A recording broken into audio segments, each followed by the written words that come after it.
এই কেদা টেনশন কে যাবা? ওই উত্তরবঙ্গ ধানে খেতটা দিয়ে আয়গা তো ধানগুলো নাইন পাকছে। আমি ধান খেতে দিয়ে পারলাম না। আমিও হলদি খেত নিয়ে পাতাম, হলদির মধ্যে পোয়া আছে। আমি ধান খেতে নিয়ে পারলাম না। করলে করলে হব না। ওই হলদিতে তোকে মুসলমানিও করাম না, আর বিয়ে বিয়ে তো করামই না, তোকে চিরকুমার রাই দিম, চিরকুমার। আব্বাসি মিলে কইলো আমার বলে চিরকুমার বানায় রাখতো।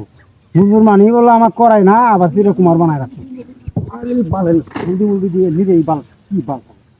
আমি বিয়ের মধ্যে মুসলমানের মধ্যে এক ফোঁটা হলদি মুলদি দেয় না।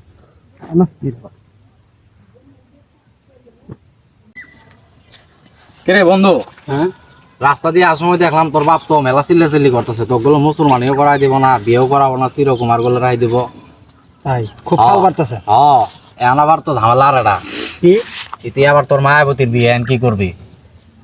মায়াবতীর বিয়ে তুই কার কাছে শুনলি? আমি জিন্দনে শুনে শুন, তোর মায়াবতী আমাকে দাঁত দিছে, বক্স আনছে, থাক আমি যাই নাচি গে দাঁত খাই গে থাক। আল্লাহ রে কে রে হলদি খেত নিয়ে গেলাম বাইরের কথা দিয়ে শুনলাম ধান খেতে গেলাম তাহলে মায়া বলে না গান দিয়ে এই হলদি খেতে আমার